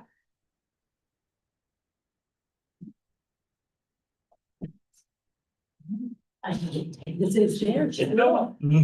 Told them, but it's going. I can start. Yeah, go ahead. Yeah, go ahead. 4 sentences is what we need. Okay, no, I can't do that. So I was notified from the state of Maine that we need to move to a provision formula, which we have not done. What we've been doing is traditional, collect the applications, everybody eats free, it's just the way the funding, the the free student, feds pay the whole cost. The reduced student, feds pay a little bit, the difference comes from the state. So what they're saying is we need to move to a provision program in order to get the state funding. They do have the option of holding it back if we are eligible to do a provision and we don't go that way. They have the option to hold back the state's share And what is the purpose? to get more money from the feds, Oh, to get the feds to pay more money. So we're gonna skip forward. So this what's is the all. provisional? So this is just saying what we, so it's a new legislation that has already passed through the Education and Cultural Affairs. Okay, and that's what I was just saying, that we would still be required, if we didn't take provision, we'd still be required to feed all children at no cost. But the district would be picking up the difference if they chose to. Oh, so they're penalize us. they're gonna have no, So no, we've got to. mandate. So our two options are community eligibility provision or special provision 2. Provision 2, we would collect applications next year, just like normal, and the next 3 years would be based on those applications. Or we can go the community eligibility provision, which is CEP, which is what Rumford does currently. Yeah, That I ran the numbers. And we actually. It goes on your direct certification list, no. Because back in January, when I said that I had to go through the direct certification list and I searched out all those students. That is helping us for this. Okay, so they take who meets on the direct certification list and it's times by 1.6%. And it's going to bring us to a number of, let me see. DES 79% free, DMS 77.76% free, and the high school 66.76%. So what I'm saying is based on, I took April's numbers, what we got paid and how it was broken down between the state and the feds. If we would have used that same group of numbers, same group of meals. And went CEP using these numbers that I have now, the state would have paid $10,015 rather than the 17,207. Yes. No, it's not as hard as, that's why I can't, don't even tell them. That's what I said, no, tell them we have two options, this is the Right. one we really need. So I recommend we go to CEP, because if the state decides that they can't, Which they might at some Right. point. which they decide that they can't afford to keep paying the difference, we're still gonna be required to do it. We would be required $7,190 based on April's numbers, $7,192.84 less from the district that we would have to pay, because the state would have kicked in more money. Basically, we're going to get more money by going CEP from the federal government and the state. And actually, and based on those numbers, because of the funding formula for breakfasts, we would get a little bit more money. Now, my question is, so they have the form we always filled out. That form is also tied to So- grants into Okay. all kinds of I stuff. skipped over that part, so we Okay. can. We can option. So we can do an alternative form for Yep, that. alternative information, Which we would do, you would, right now, when we send home the free and reduced applications through nutrition, we cannot force families to fill them out. Yeah. Okay, so going this direct cert, the way this is, that is actually better for the district, we don't have to have them fill out those forms. We can ask for an alternative form, for Which our can be grants required. and stuff, and we can make that a required form with all the other forms that go home at the beginning of the year. I So- have been told that. I don't know about E-grants. The E-rate, Yeah. but for Title I, that they're not even using those forms anymore, that they're Oh, using There was a community. surveyor. Community eligibility. mentioned. like Yes, What exactly. this whole area is financial, But if we need an alt form, we can send it. we home. can. Because we need everything we can get for grant money. I don't wanna lose out, And- and they accept that alternative. Mhm. So no free and reduced, There would be no applications. cause I That would know be Rumford's done that for many years. So it would carry us for 4 years. 4 years, I would have to do this whole thing over again. I would have to look through the direct cert list, certify the numbers, what we have for kids on the direct cert list. And it would carry us another 4 years. It would just keep going. So we just wanna know under general consensus Yeah. if you are comfortable with, What if, Peter doing we this? lose the We don't funding wanna spend more altogether money. You know, from the feds? you stand to lose less, well, from the feds, it's a whole thing. Whole other. So the real crux of it, the way I understand it is like, the state's saying you have to pick one of these two Yep. things because it will remove some of the current state funding Yes. for all free meals. That's And shift it to federal funding, if you do one of these two things. So the state's just trying to shift it from them to the They're federal. trying to get the feds to pay more. Which we pay either way, I mean, I pay that to state and federal taxes. Yeah. So it comes down to there's two options, Gina's running both ways, the direct cert, the CEP is the best one for us to do. And we'd just like to, on general consensus, like, have the board know and be like, that makes the most sense. Carl, I'm assuming the state already has all the data for our community eligibility, you know. But I do have to run all the numbers. Yeah, okay. So I have to prove You have to it, get and then I'll send it to them and they I have. wonder how they, I wonder how Say, they, is Yes. that sent, I guess. maybe so they already know, census or something. they already know which districts should Must be be running. on census. because I Programs. know that the community. Eligibility. Is better, the eligibility is better than, because a lot of people, even though you've got a lot to fill out, the free Right. and reduce. My fear is if we went provision 2 next year, we wouldn't get the free and reduced applications that we did this year. And they are saying they're going to take people off from the direct cert list. Your direct cert list is your SNAP benefits, your TANF, your foster, your homeless. They're going to make it more difficult for your SNAP benefits. So you're gonna have a lower number next year. So we don't wanna wait till next year. We want these numbers. This is the best best numbers we've ever. I know Rumford. Yeah, because we're at, She did it a long time ago. yeah, Rumford has it, but, Isn't there? You just need a thumbs up, so. Yeah. we're at 41 to 49% of, on that list.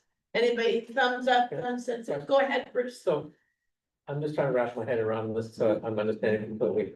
We're looking at a program that's gonna best fit our district. And it's gonna continue it's gonna continue to serve everyone. Yeah. With Free meals. free meals. Yep. Yes. And this So- will, Either way, we're gonna get free meals. This is the way we're getting more money from the feds is what the state's trying to do. We are, if the state decides to pull back the money at some point, we would be on the hook for less money, the way I'm running numbers. okay, The feds are paying more pot. okay. Good. Thumb up, Any other thumb questions? down, live with. All right, while you're here quickly, is it still where you can't, buy from local people? That was only the federal fund. Okay, so, The federal, local, it's confusing, but. okay, federal, but local we can funds still was do the the, federal pot. We Okay. still have local funds, which is $5,500. That comes from the state. okay, And I just, right before this, I went to a thing at the Region 9 about buying with more farms. There's gonna be a. Yeah, for okay. Yeah. yeah, I just, Fine. cause we've been trying to do fresh. Yep. And local and So the scratch. the state is still there and they're talking about up there. There's quite a few districts that don't even utilize their money. I know. Wow. Yep. So there's so much. in the We state. can't take it from them. Fresh. All right, thank you, Gina. I don't know how you do it. Pass again. All right, it's the second reading of IKF graduation requirements. There's been no changes since the first reading. Could I have a motion, please? And the second, Second. comments or questions?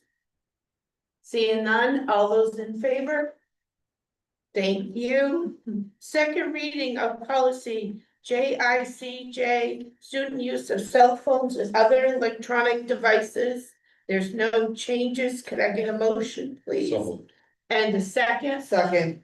The only one I got a comment about us paying for the with the pouches, but it's using money that we sold some technology, so it's not budgeted, it's in there.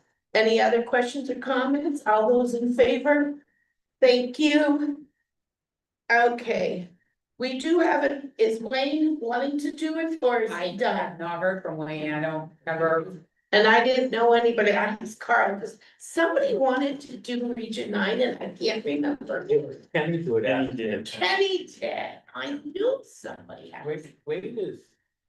I don't know whether Wayne has said, Wayne has resigned himself from, like, he was on my finance committee, Yeah. he stopped doing that. I'm not sure if he's to a point where he's just. Finished. So I know Kenny had mentioned to me previously that if there was a seat ever open, that he'd be interested, but without getting any report from him, can we table this? Can we table it for the next meeting to make sure? I knew somebody, I thought it was you, Carl. I done it before, but I Bruce know and I were you've done it talking about it before. earlier and I could be probably persuaded into it. But- It's only once a month. So I can't use it, it's too much time. Thank you. All right, board member comments. All I want to know is I went to graduation, well, I went to handling. And you listen to the speeches and it's just outstanding that, you know, look at the kids, because we all know. People from here know how one kid, you know, lost a parent or this one. And how much struggle they have and how they persevere and they thank their teachers for helping them. It was nice. It really was how, you know, it's also sad, but it's nice to see how they really stick with it to graduate. And I thought that was good. Kathleen? I'm happy to attend the JMG closing ceremony. And there were awards given for leadership, integrity, and work ethic. And it was a phenomenal fair. A lot of kids involved. That's, they seem to go well. Any other board member? Not officially, Maria, but the couple of days leading up to the graduation, I cut hair, and so they were all coming in, I need a haircut, I need a haircut for graduation, blah, blah, blah, blah, blah. And everybody was just so excited, and they were rambling on about the candlelight service, the most, that was like the most important thing to many of them. And I just thought it was really kind of neat and special because I never heard of anybody doing that anywhere, so. There's only. I, being from away, that's candlelight, the only place here, as far as I know. Yeah, I don't know. that's really neat, that's good, that. Any other board member comments? All right, superintendent's report. I also will give a huge shout out to Diana Doherty and Jim Hamilton. They're our graduation coordinators, along with Caitlin Thompson at the 2025 graduation at Darrell High School. It was exceptional. Last week was really busy here at the high school. We had scholarship night on Sunday evening, senior walkthrough at the elementary and the middle school on Tuesday, candlelight on Wednesday, final assembly on Thursday. The seniors did a really great job practicing and preparing for each of them, and they all went really well. Field day at Darrell Elementary School was on Friday. That went very well over there. At the middle school, they had a successful Mount Blue Day on Friday. Then they had their field day today, which I was able to pop up to, and that was going well. There were many special fun activities happening across the district. Some were showcased in the May newsletter. I hope you had a chance to see that. It was relatively long. And then there will be others that will showcase in the June newsletter. Wednesday, of course, this week is the last day of school. Student dismissal starts at 11:30. All staff will gather here in the SCC at 12:30 for lunch, and then a recognition of retirees and that sort of stuff. It also concludes with a raffle drawing. If you want to send something in for the raffle, please have it to me by noon on Wednesday. Kathleen brought me hers tonight. Thank you so much, Kathleen. I really appreciate that. We use our bank points each year to try to get a bunch of raffle gift cards that we raffle off. So we don't use any like budgeted money for it out of our school budget, but it is a way to really recognize and honor our people. And board members can come, right? Board members are welcome. Oh, that's so sure. Yeah, you scared me. Before Heidi comes up, I'm just gonna whip through the new hires and stuff, and if Heidi wants to come up and prepare. We have Tara Dennis at the high school, it's a nutrition worker coming in at 4 hours a day. Brittany Dragoon is special education learning facilitator at Darrell Elementary School. That is a position when we're looking for 3. If they don't have 3 yet, they come in as a learning facilitator, and then they finish up what they need to get in Ed Tech 3. Amanda Moore, special education Ed Tech 3 at the elementary school. We have a bunch of stipend positions. You look great standing there while I wait. It's all right. I got here. The middle school 8th grade advisor for 25-26 is Shay's there. Civil rights co-advisors Tess Sear and Elaine Finnegan. Yearbook will be Diana Doherty at the middle school, and new faculty leader replacing Stacey Gilbert is Sarah Bracken. At the high school, we have a cross-country coach for the fall, Donna Bradbury. We have a girls soccer coach, Krista Ruggio.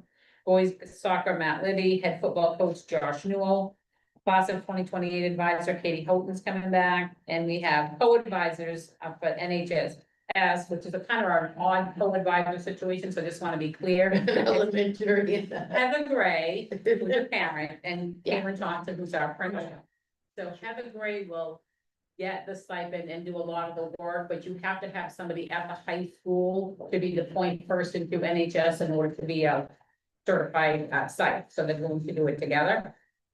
We have some resignations. Natasha DeRoche is resigning as an Ed Tech 3 at the elementary school at the end of the school year. Tina Bollier was bus driver custodian, resigned June 2nd. And David Hudson, special education Ed Tech 3 at Darrell Elementary School, Darrell High School, and that was a mistake, at the end of the school year. And we do have 1 transfer, Samantha Robbins, from the high school nutrition worker to the Darrell Elementary School person in charge. Now I'm ready for you, Heidi. Okay. Good evening. This will be pretty brief. I'm usually here at one of these last board meetings, and I usually just give an overview of sort of what's going on in special ed, what's happened this year. So I'll update you right now. We have just 2 openings, which I feel really lucky about because we've had retirements and resignations, and so it's good that there's only two at this point. We have one ed tech opening at the elementary school and one at the middle school. We just recently filled, as you just heard about, two of our ed tech positions at the elementary school, which is great. What's not so great is they were two fabulous subs that are no longer going to be subs for us. So we have that.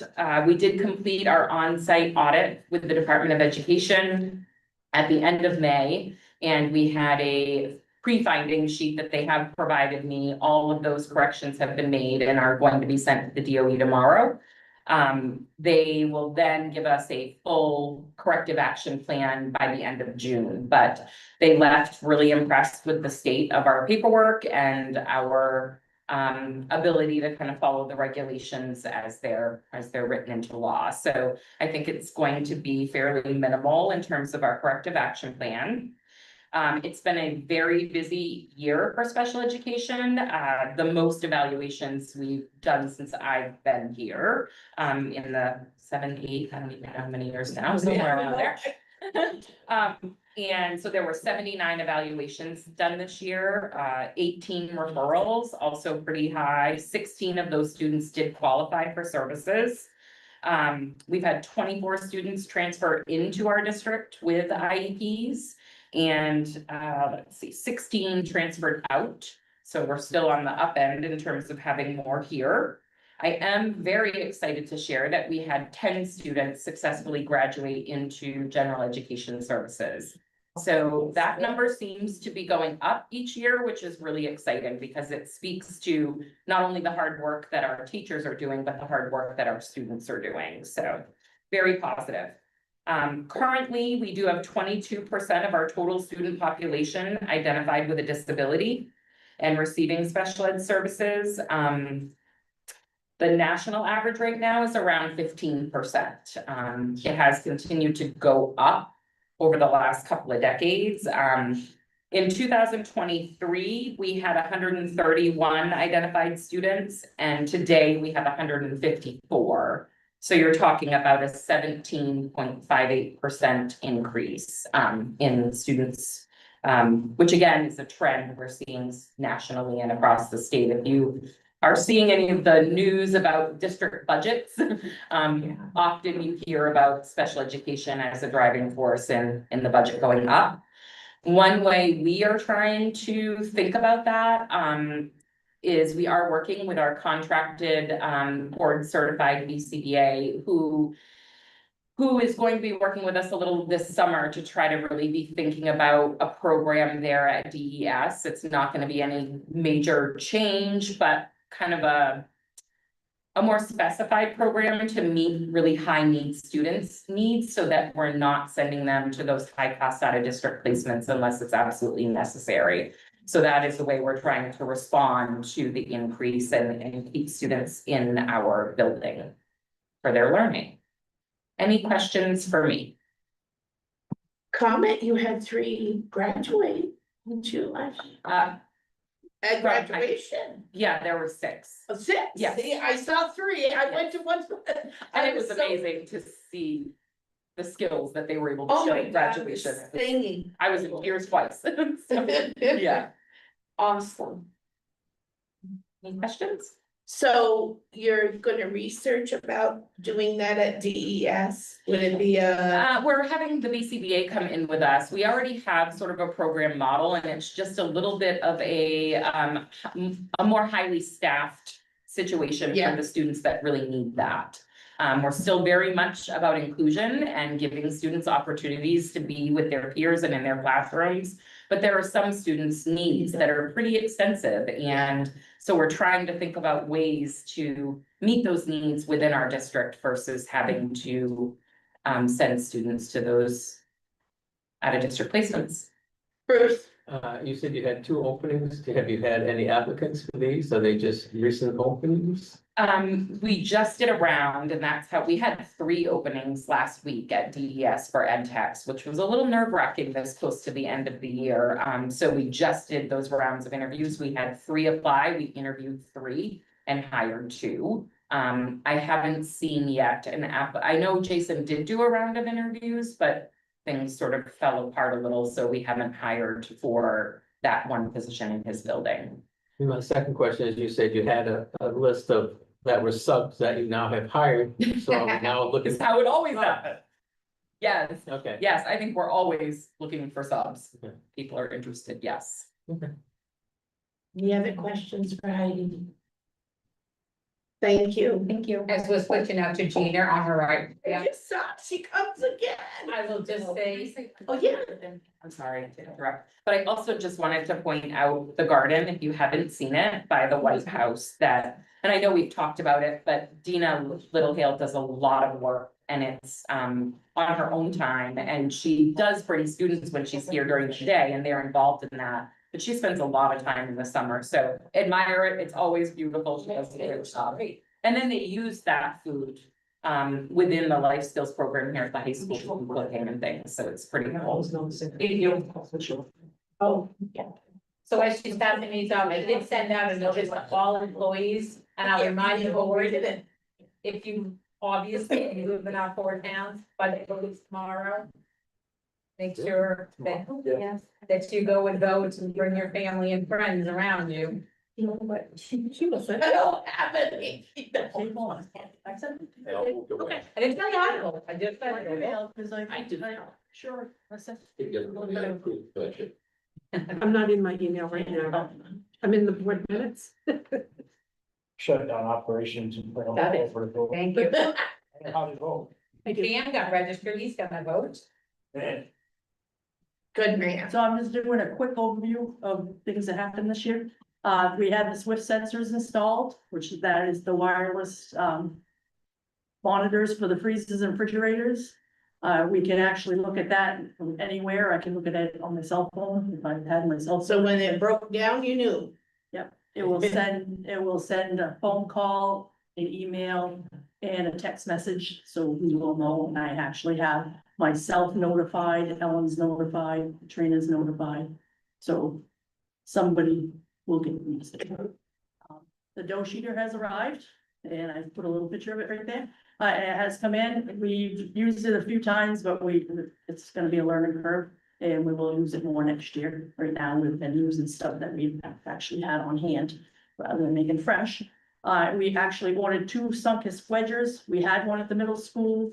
I ordered one for each of the other schools, and that's the top right-hand corner that you can. So what to do it? It has like little Kids blades. will eat it if it's not whole. Yes. My And kids you will the can same do like a way. case of oranges in minutes. Yep. With this. Very Really? quick, and you don't have to worry about, knives getting cut and. Stuff like that, it's much safer, and actually we can do, apples, or the apple. Oh, have that wedges. is good too. So, yep, the hot water booster is up and running at the high school. And this is, as of today, your meal served with 62,483 breakfasts through the district. Oh. Lunches 78,630. The after-school meals, which is just the Century 21 grant, 2953. And then we also did the fresh fruit and veggie snack program, which all middle school and elementary school get either a fruit or a veggie 4 days a week. That is October through May, basically. Looking for the future, the new doors should be installed at the middle school and high school. The kitchen doors on June 23rd, which will be great, so really need it. We have a table extension being added to the dish machine at the high school. If you've ever seen it, it ends, it's too quick, and it's trying to get stuff out, it's really hot, and it's kind of a danger. So, we actually are going to have another piece welded, so it'll turn a corner. The summer program, we are operating 6 weeks this summer at the elementary school. We actually have 3 staff going to a week-long culinary skills institute training in Mount Blue. This is our 3rd year being picked. That is by request. We did get funding to help pay for their time there. And I have 4 staff, myself and 3 other that were willing to go to the 2-day conference in South Portland in August. Yeah, so they're continuing their education. They will not. Any questions? Thank you. Bruce? looking at the couple of pieces of equipment, you said, how is everything, is there anything else that you're in need of? I think our next possible thing that is probably gonna be the dishwasher here, is the oldest one. Right now, so the dishwasher right now at the high school is down. They've been, actually serving on trays, paper trays. It's been down 3 You're weeks. talking here or the middle No. school? The middle school Middle one. The middle school one is, Ooh. there was they told us there was a gasket, now they're saying something about part of the motor. It's on the motor, it's on that motor. Oh. So that's a lot newer of a piece of equipment than this one, so I'm hoping they can get it up and running. Okay, But other than that, I don't, very good shape. yeah, no issue. I think it would be this dishwasher would be the next one that we might possibly. Who services that dishwasher? Kenny calls people, it's either Pine Tree or Andy's. Specialty. Yeah, specialty services. I know that. Special service. Yeah, specialty services. Anybody else? All right, Yeah. thank you. Where are we at? Many folks. All right. We don't have student policy, we did meet and we'll, me and Pam have to go through, we met over the AA policies, the affirmative action policies, and just making sure that we are exactly 2020 and some lovely person keeps all the old policies and it's got the 2021. So it's minor changes because we didn't already change. And there's a few other ones we need to work at. Finance? Well, the votes tomorrow, things went pretty smooth at the district. What do they call that? Budget, yeah. District budget meeting. Yeah. Wasn't that really, could really use more people involved, but it is what it is. Like to thank Mary and Pam and other department heads for getting that budget through the way they did it. You thought they did a good job. Oh, sorry, No, shut me off. Good. Curriculum? So the other thing that I have tonight is, I received an email not that long ago from Jason. We were looking at a science book, I think there are members of the committee that have read through it. I have not heard any concerns expressed, so we're going to order and have the science book that is way more current and not from 1999. What grades is it for? High High school? school, I believe, Is it general science, or is it, I don't know what fresh? it's National Geographic is the book, and it's for sciences, it's a very, very nice textbook series that I think is pretty comprehensive. Building and grounds, well, They're hoping to meet on Friday, June 27th at 9, if the BGT committee can do that. June what, no? June 27th, it's a I'm Friday. in Texas. Babysitting, we'll discuss it. Negotiations, we're gonna have a short meeting after this, I forgot about that. Personnel has one, June 16th. Yeah, we have some job descriptions for 21st century to go over, and we'll also be going over the exit interviews for people over there. When's June 16th? What day, what time? 2 o'clock. Next Monday. Monday, it's next Monday. We come today. A week, yeah. Oh, can't be there, I'm in Massachusetts. Natalie can be there. Okay, she did. Ad hoc committee, You got a good. we had a good report, we will be there next year. No executive session, can I get a motion to adjourn?